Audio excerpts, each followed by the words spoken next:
આવી અક્ષરધામથી અવનીમાં જય જય હજારી થયા. આપ્યા સુખય અપાર ભક્તજનને દિલે તરીને દયા. કીધા ચારુ ચરિત્ર ગાન કરવા જેણે કરુણા કરી. વંદો મંગલ મૂર્તિ યુરધરી સર્વોપરે શ્રી હરિ.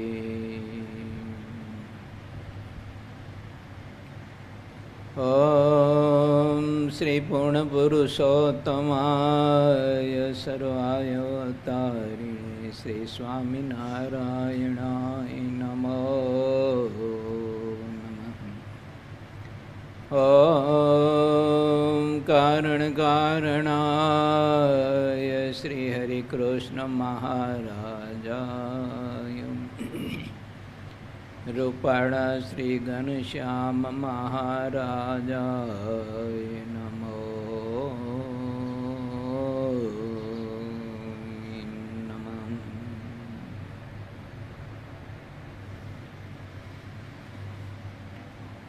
વિક્રમ સંવત 2078 ફાગણ સુદ 13 તારીખ 16/3/2022 બુધવાર.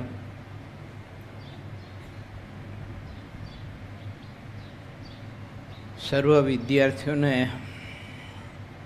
સમગ્ર હરિભક્તોને, પરમહંસોને ભાવથી મારા અને સમગ્ર સંતો પાર્ષદ સાધકોના જય સ્વામિનારાયણ.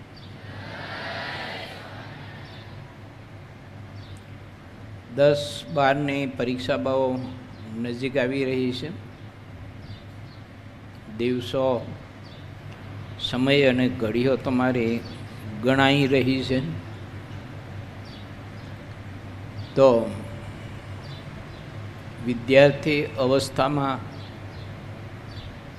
અને કોઈ પણ સાધનાના માર્ગે સફળતા પ્રાપ્ત કરવા માટે માણસે ખૂબ જ આત્મવિશ્વાસથી મહેનત કરવી જોઈએ, પુરુષાર્થ કરવો જોઈએ અને પુરુષાર્થની સાથે જીવનની શુદ્ધતા, પવિત્રતા, વિચારોની, રહેણી કહેણીની, ખાવા પીવાની, બેસવા ઉઠવા, હરવા ફરવાની, સોબતની, આ બધી જ પવિત્રતા સાથે રાખીને જો માણસ પુરુષાર્થ કરે તો બધી રીતે સફળ થાય. આના સંદર્ભે એક અમૃત બિંદુ આપણને સદવિચાર આપે છે કે સફળતા આત્મશ્રદ્ધાને આનંદ વધારે છે, જ્યારે નિષ્ફળતા નિરાશાને ઉદાસી વધારે છે. માણસ જે તે વિષયમાં જો સફળ થાય તો માણસને બહુ જ અતિશય આનંદ એટલો બધો હોય, એટલો બધો મોજમાં હોય. અને નિષ્ફળ જો ગયો હોય તો માણસ આવ નિરાશ થઈ જાય, નિરુત્સાહી થઈ અને ઘણી વખત માણસ જે તે સાધના કરતો હોય ને તે મૂકી દેતો હોય છે. માટે સફળતાથી આનંદ થાય છે તે વાત તો સાચી, પરંતુ તે સફળતા મળે કેવી રીતે તેના માટેની સોનેરી ચાવીઓ તમારી પાસે મૂકું છું. સફળતા કેવી રીતે મળે તો એની ચાવીઓ છે નસીબને ભૂલી જાઓ, ઉદ્દેશની સાથે જીવો. ઘણી વખત માણસ શું છે કે પ્રારબ્ધ પર બધું મૂકી દેતો હોય છે, ભાગમાં હોય એમ થાય, પણ નરું જ પ્રારબ્ધ કામ કેમ કરી શકે?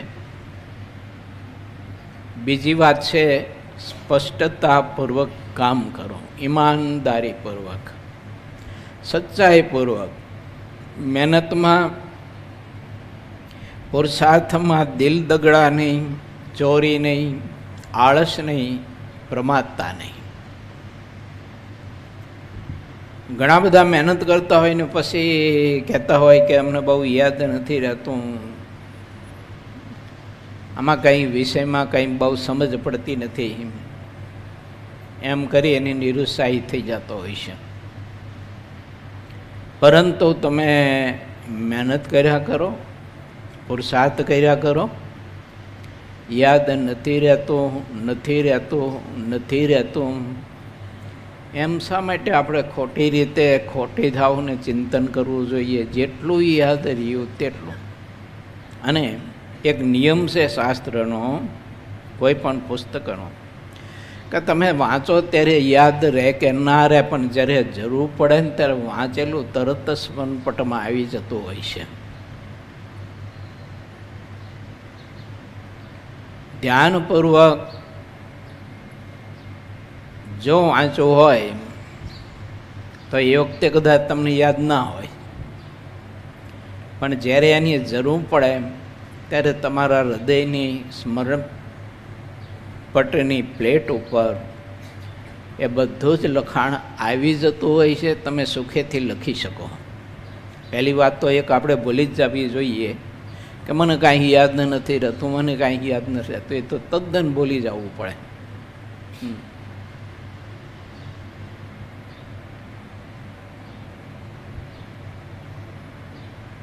તમારી ગણતરીઓને પડતી મૂકો.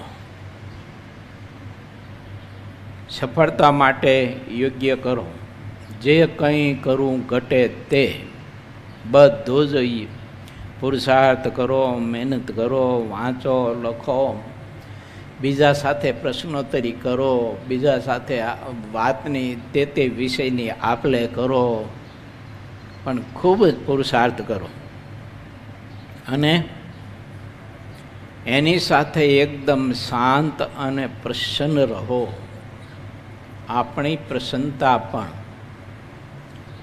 વિદ્યાભ્યાસના માર્ગમાં યા તો જે તે વિષયના માર્ગમાં બહુ જ પૂરક છે. ખોટી ચિંતા, ખોટા વિચારો માણસને ઘણી વખત ખાઈ જતા હોય છે. એટલે એકદમ ધીર ગંભીર પ્રકૃતિ, શાંત આપણી, નહીં ક્રોધ, નહીં આવેગ, નહીં ભય.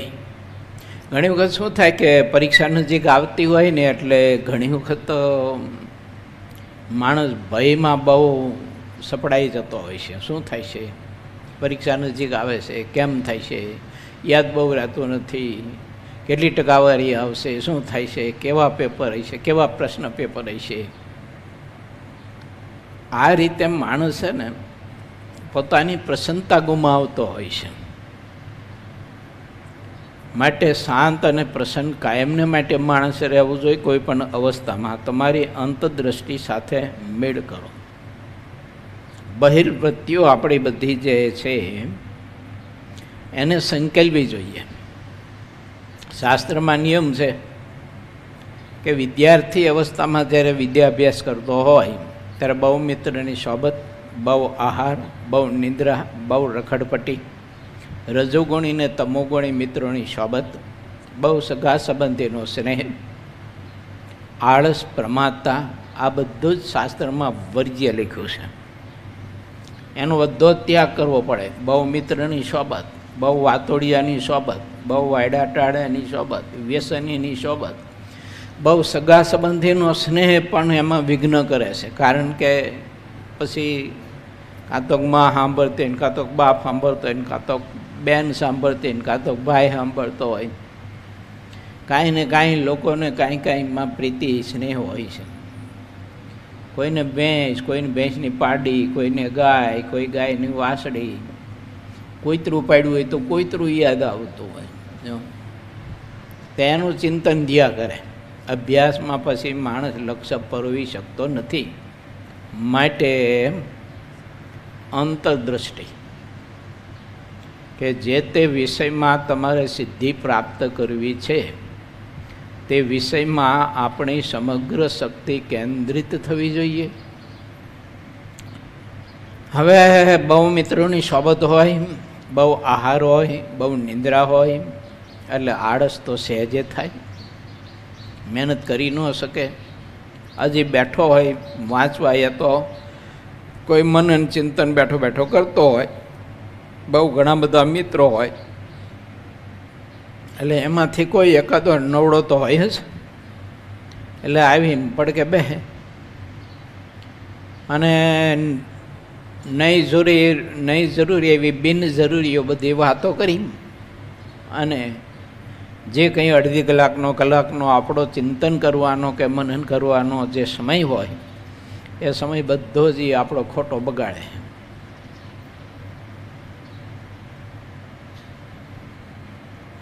પછી તમારી પ્રેરણા શોધો કે તમને સારો વિચાર, બળ, હિંમત, શક્તિ શેમાંથી મળે છે, કોના સંગથી? તો જેના દ્વારા તમને બળ, હિંમત પ્રાપ્ત થતી હોય તો એવા વ્યક્તિ, એવા કોઈ તમારા સદગુરુ કે એના તરફથી આપણે ઘણા બધા જ બળભેરા સંદેશાઓ પ્રાપ્ત થતા હોય છે. તો એનો વધુ તમે સંગ રાખો, એની કૃપા, રાજીપો વધુ ઈચ્છો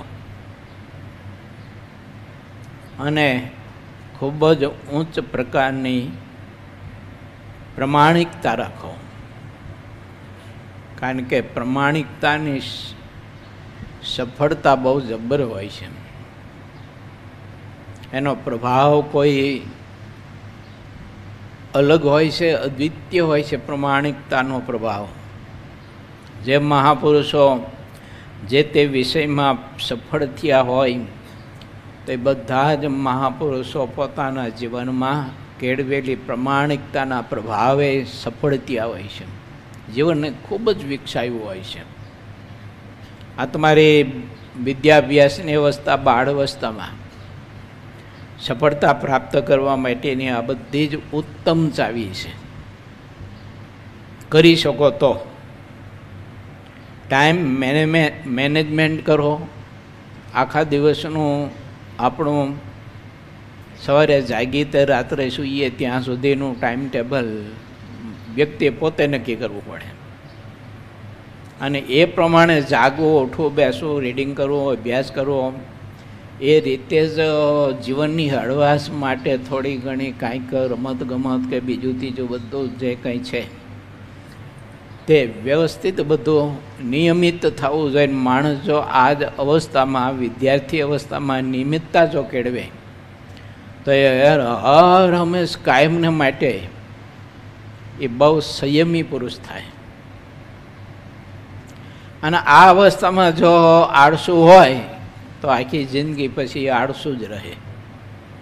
કારણ કે આ જ અવસ્થા સારા નરસા બીજારોપણ કરવા માટેની અવસ્થા છે. આમાં જેવા વિચારોનું જેવું બીજારોપણ કર્યું હોય છે એવું ભવિષ્યમાં આપણું જીવન હશે. હંમેશા એક વિદ્યાર્થીની જેમ કંઈક નવું શીખતા રહો. કોઈ એવા વિદ્યાર્થીઓ હોય છે કે એને બહુ ઉત્સાહ તમન્ના હોય છે કે કાંઈક નવું પ્રાપ્ત કરવું આપણે, અને ખૂબ જ મહેનત કરતા હોય છે. પછી એક જ વિષય લઈને બેઠો હોય ને એક જ વિષયમાં એમના પોતાની શક્તિ બધી પરોવી અને સમય વ્યતીત કરતો હોય એવું ના હોય. પણ કાંઈક નવું પ્રાપ્ત કરવું, નવા વિચારો પ્રાપ્ત કરવા, કોઈ સારી કળા કૌશલ્યતા કાંઈક શીખવી, મેળવવી. અને એક મહત્ત્વની વાત, કોઈની સાથે વિવાદમાં ઉતરશો નહીં. શ્રીજી મહારાજે શિક્ષાપત્રીમાં પણ લખ્યું છે, વિતંડા વાત ન કર્તવ્યો કોઈની સાથે ખોટો વિવાદ મત કરો. અને નિંદા, ટીકા કે ક્રોધથી બચો.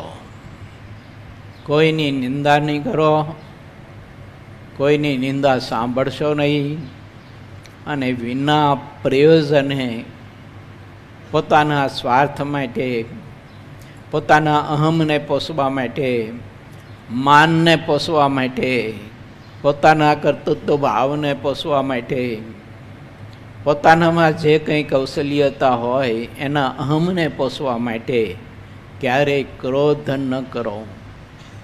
ક્રોધ માણસની ઘણી બધી શક્તિઓને ખતમ કરે છે. એટલે એકદમ ધીર ગંભીર શાંત પ્રકૃતિ હોવી જોઈએ. ક્રોધનો અવકાશ હોવા છતાંય ક્રોધ ના કરે એ જીવનમાં ઘણી બધી સફળતાઓ પ્રાપ્ત કરી શકે છે.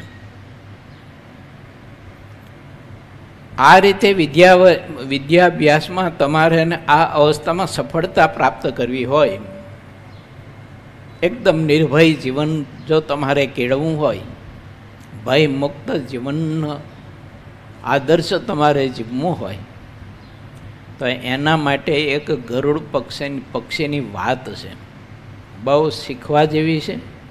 એમાંથી ઘણી બધી પ્રેરણા લીધા જેવી છે.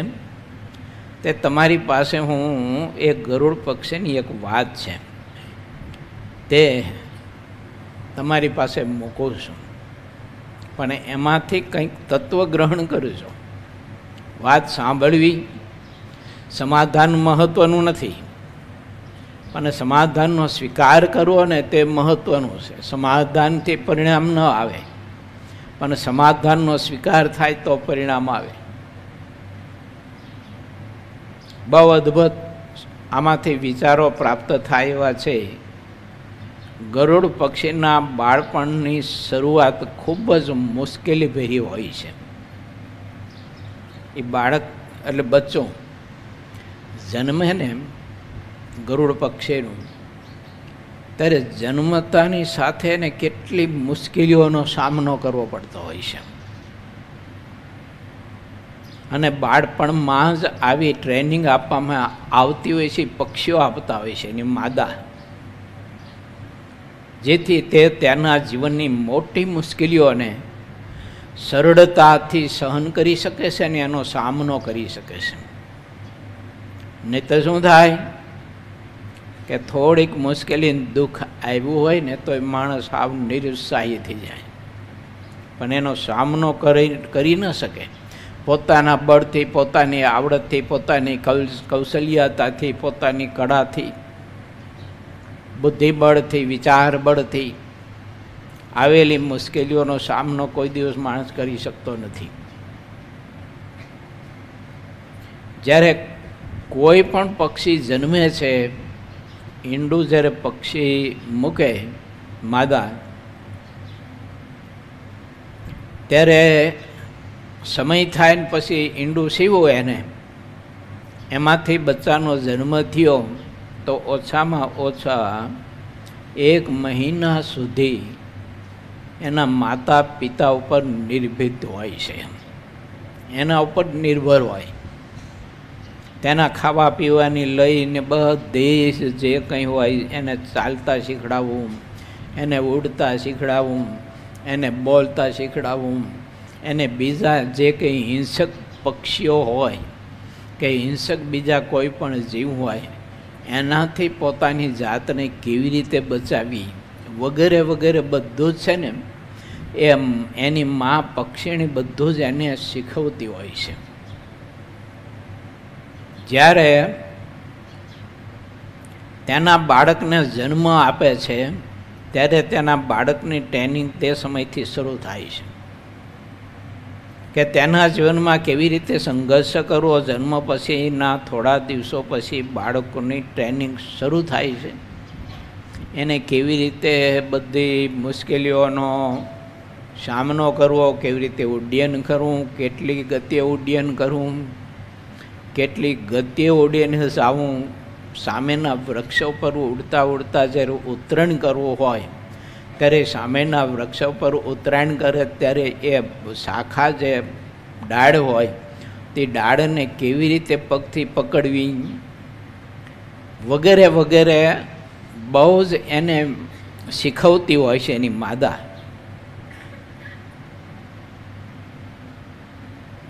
પહેલાં એની માતા છે ને સૌ પ્રથમ પહેલા તબક્કામાં એને ચાલતા શીખવે છે. તમે જોઈજો, નાના પક્ષીનો બચ્ચા હોય ને એ ચાલતા થોડુંક 1-2 ડગલા ચાલે ને ગલોટિયું ખાઈ જાય, વળી પાછું ઊભું થાય, વળી પાછું 1-2 ડગલા ચાલે ને ગલોટિયું ખાઈ જાય, વળી પાછું ઊભું થાય. આવું જોઈજો તમે, ક્યારેક તમને જોવા મળશે. અને જ્યારે તે બચ્ચું ભૂખ્યું હોય ત્યારે તેની માતા એના માટે થઈને ગમે ત્યાંથી ખોરાક લાવે છે, અનાજ અથવા કોઈ એવા જીવડા હોય કે બીજું ત્રીજું જે હોય તે. અને પછી બીજા બધા પક્ષીઓની જેમ નથી, આ ગરુડ પક્ષીની રીત જુદી છે કે એની માં ખોરાક એના માટે થઈને લાવે, પરંતુ એની માં એ બચ્ચાથી બહુ દૂર ઊભી રહે. એની ચાંચમાં ખોરાક હોય, બચ્ચું જોતું હોય, પણ નજીક આવીને બીજા પક્ષીઓની જેમ એ બચ્ચાના મોઢામાં એની ચાંચમાં છે ને એ ખોરાક ન મૂકે, દૂર ઊભી રહે. એટલા માટે કે એના બચ્ચાને ચાલતા શીખવવા માટે. અને ચાલતા ચાલતા પડી જાય, ઊભું થાય, આવા બધા જે કંઈ સંઘર્ષો છે એમનો સામનો કરવા માટેનું બળ કેવી રીતે પ્રાપ્ત કરવું, પોતાના પુરુષાર્થથી કેવી રીતે બળ પ્રાપ્ત કરવું, તે પક્ષીણી દૂર રહીને શીખવે છે.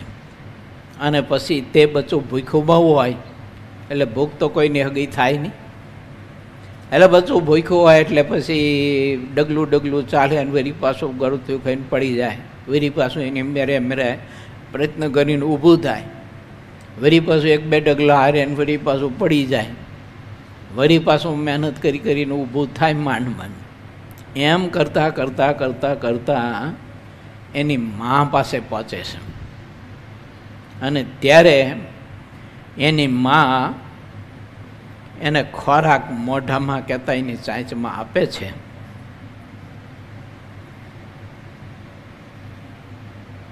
ઘણી બધી જ મુશ્કેલીઓ આ બચ્ચાને આવી રીતે નાનપણથી અને જન્મથી જ સહન કરવી પડતી હોય છે. એની મા છે કોમળ હૃદયની, પણ બચ્ચાને સંઘર્ષ સામે કેવી રીતે સામનો કરવો એનું પ્રેક્ટિકલ જ્ઞાન આપવા માટે ત્યાં થોડીક કઠોર અને નિર્દય થાય છે. એના હૃદયમાં પ્રેમ બહુ અતિશય, પણ નિર્દય એટલા માટે થાય છે કે એનામાં સાહસી શક્તિ, મુશ્કેલીઓનો બળવો કરવા માટેની શક્તિ, વિચારધારા, કંઈ જે કંઈ નાના મોટા આઈડિયા હોય એ બધા અંદરથી કેવી રીતે જન્મે. એની માં એના માટે થઈ નિર્દય થઈ અને સામે ચાલી આવીને એના ચાંચમાં એના મોઢામાં ખોરાક નથી દેતી, બહુ દૂર ઊભી રહે છે. જ્યારે તે બચ્ચું ચાલતા ચાલતા ચાલતા ચાલતા બધા સંઘર્ષોનો સામનો કરતાં કરતાં કરતાં જ્યારે મા પાસે આવે છે ત્યારે મા એને ખોરાક આપે છે. પછી એને ઉડતા શીખવવું છે બચ્ચાને. તો એની મા શું કરે, એની પાંખમાં બચ્ચાને પકડે, પાંખમાં બચ્ચાને પકડી અને પછી આકાશમાં ઉડે. લગભગ 12 થી 14 કિલોમીટર ઊંચાઈ સુધી ઉડે. અને આટલી બધી ઊંચાઈ ઉડ્યા પછી તે પક્ષીને એનું બચ્ચું હોય ને એને પાંખમાં જે લીધું હોય ને એને છોડી દે, પડતું મૂકે. હવે એટલે બધેથી બચવું પડતું નીચે આવે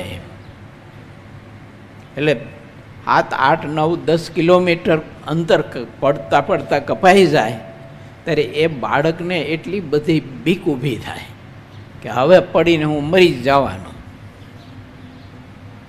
ત્યારે મરવાના યુગમાંથી બચવા માટે, મરણથી બચવા માટે ઓલો બચવો એની મેળાય પછી પાંખું ફડફડવા માંડે, એટલે ઉડતા શીખવા માંડી પડે.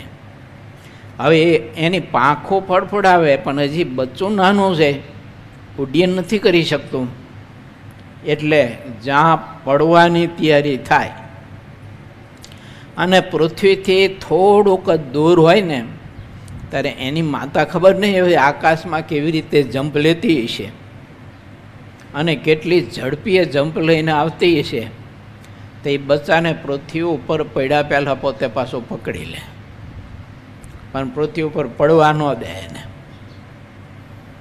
અને પછી થોડેક નીચે આવી અને વળી પાછું બચ્ચાને છોડી દે અને એ રીતે એના બચ્ચાને ઉડ્ડયન શીખવવા માટે થઈ અને વારંવાર ઘણી વખત પોતાના બચ્ચાને આવી રીતે અનેક પ્રકારના સંઘર્ષોમાંથી અને ગતિ કરવા માટેની અંદરથી તાકાતને શક્તિ પ્રગટે એના માટે થઈ અને એની માં ઘણી વખત આવી રીતે નિર્દય થઈ, કઠોર થઈ અને એ બચ્ચાને ઘણી બધી અંદરથી શક્તિઓ પ્રગટાવે છે.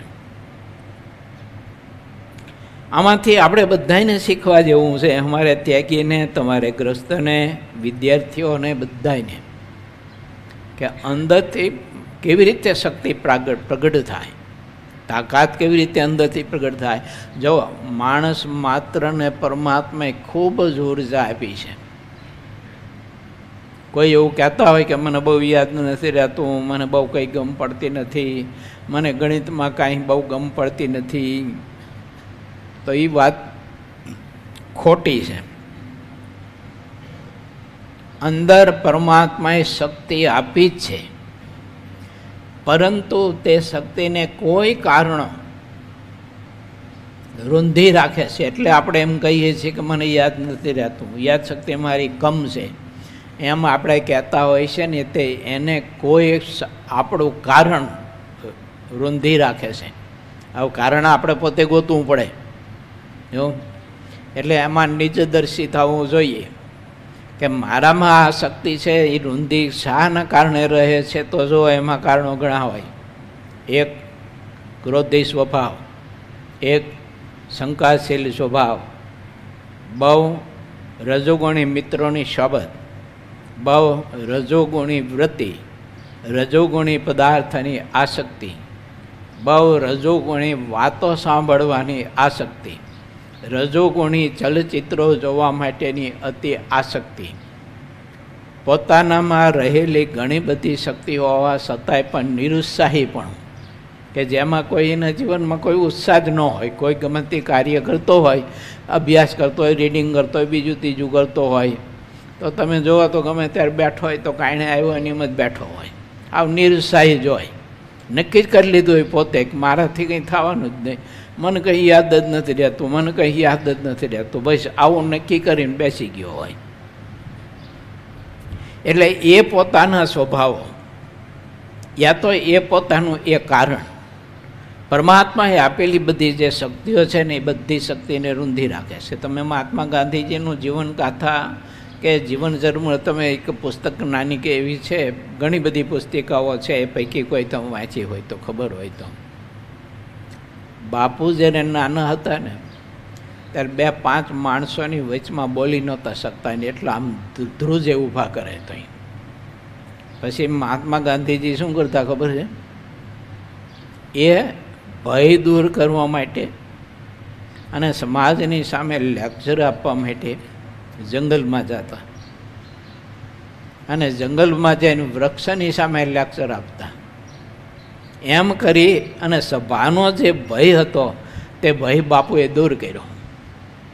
લાખોની મેદનીમાં સારી રીતે નિર્ભયતા પૂર્વક પોતે લેક્ચર આપી શકતા હતા. કેમ? એ નહીં પુરુષ છે.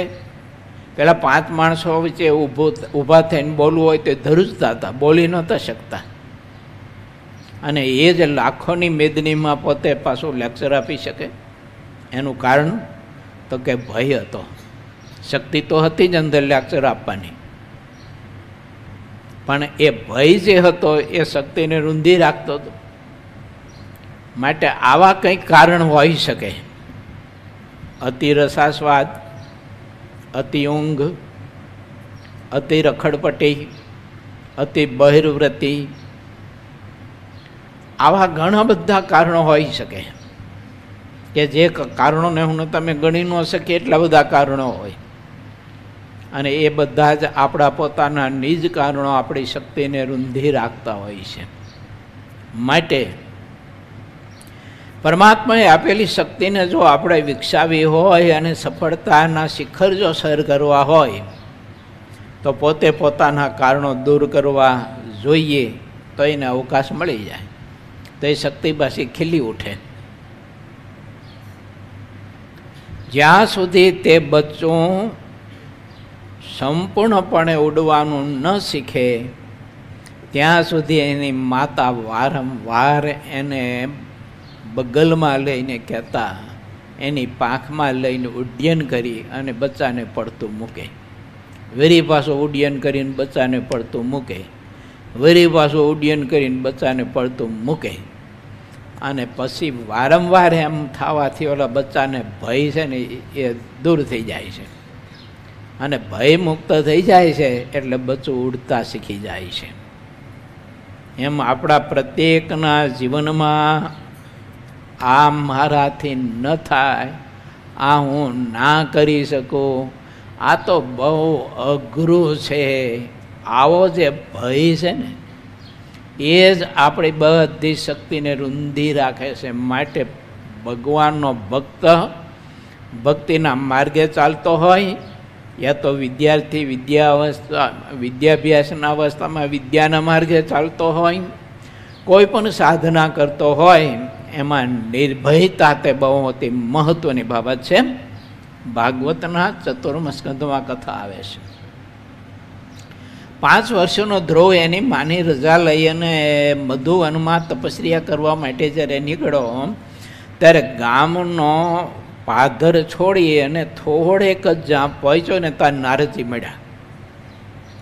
નારદજી પૂછેલા, છોકરા તું કઈ બાજુ જાય છે? આમ આવડી નાની ઉંમરે 5 વર્ષની કઈ બાજુ? કે બસ કે તપ કરવા જાઉં છું મધુવનમાં, યમુનાના કિનારે તપ કરીને ભગવાનને મેળવવા છે. નારદજી કે સાનો માનો પાસો વળ.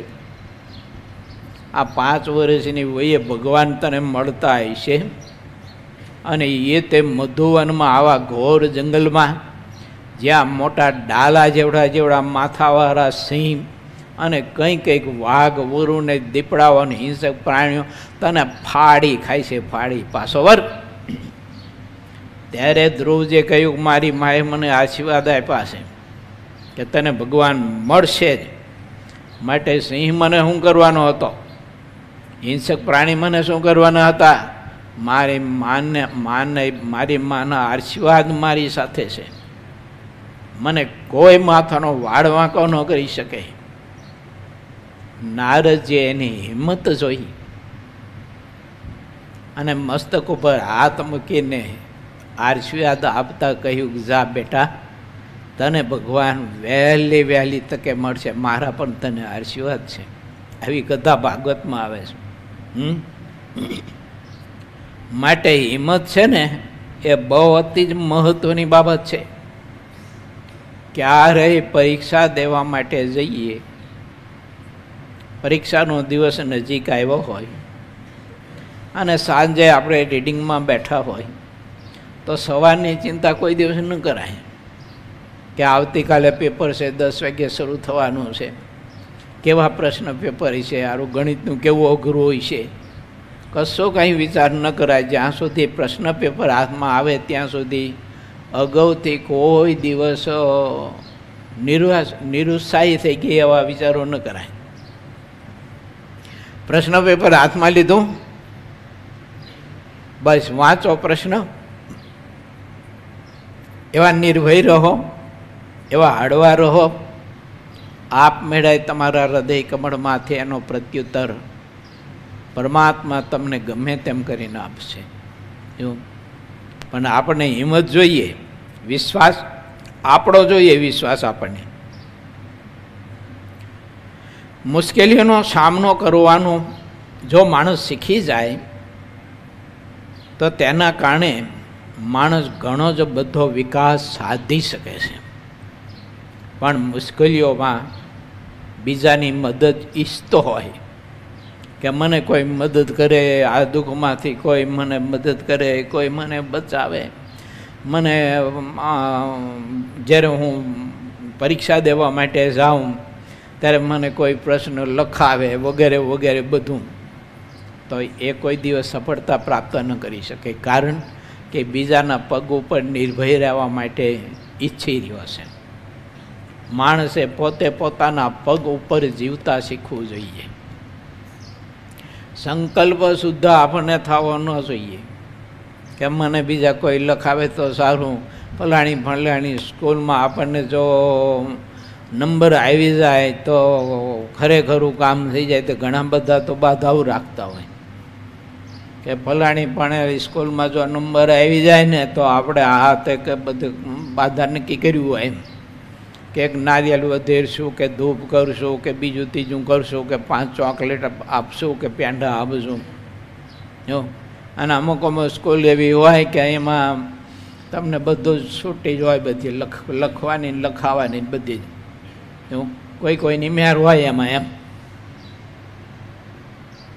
એ મુશ્કેલીઓનો સામનો કોઈ દિવસ ના કરી શકે કારણ કે બીજા ઉપર આધારિત છે.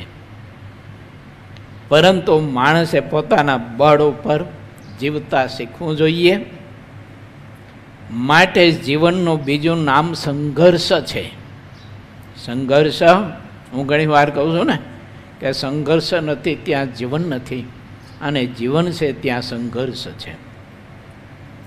હવે તે સંઘર્ષમાં કેવી રીતે આપણે દિવસો પસાર કરવા, સમય કેવી રીતે પસાર કરવો, તે આપણે પોતે અંતર્મુખ વૃત્તિ કરી અને જોવું જોઈએ. તો અંદરથી જ આપણને શક્તિની તાકાત મળે અને રસ્તો મળે કે આવી રીતે આ મુશ્કેલી આવી છે, આ દુઃખ આવ્યું છે, તો આ દુઃખને આવી રીતે આપણે દૂર કરી શકીએ. માટે જીવનમાં જે કંઈ પણ પ્રાપ્ત કરવા માગો છો તો તમારે સંઘર્ષ કરવો જ પડશે. આવી અદ્ભુત વાત છે. એટલે તમારી પરીક્ષા 10-12ની બહુ નજીક આવી રહી છે. હાવ એકદમ નિર્ભય, એકદમ હળવા, એકદમ શાંત, એકદમ નિર્ભયતા, કોઈ પ્રકારનો થડકડાટ નહીં, બીક નહીં, કોઈ પ્રકારનો ભય નહીં. અને સતત ને સતત એટલું તમારે રાખવું જોઈએ કે મારા બેડા મારા ઈષ્ટદેવ ભગવાન સ્વામિનારાયણ આ રૂપાળો ઘનશ્યામ મહારાજ મારા ભેડા ભેડા ભેડા ભેડા છે. અને કરતોમાં કરતો અન્યથા કરતો પરમાત્મા છે.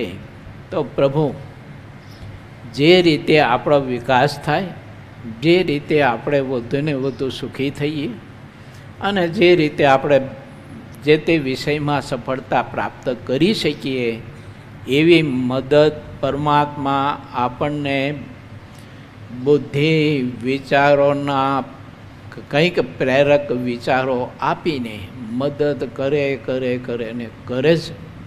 માટે 10-12ના વિદ્યાર્થીઓને ખાસ મારી ભલામણ કહો તો ભલામણ, વિનંતી કહો તો વિનંતી, આજ્ઞા કહો તો આજ્ઞા, એ ભલામણ છે એ બિલકુલ નિર્ભય રહેજો. થાય એટલી મહેનત કરજો.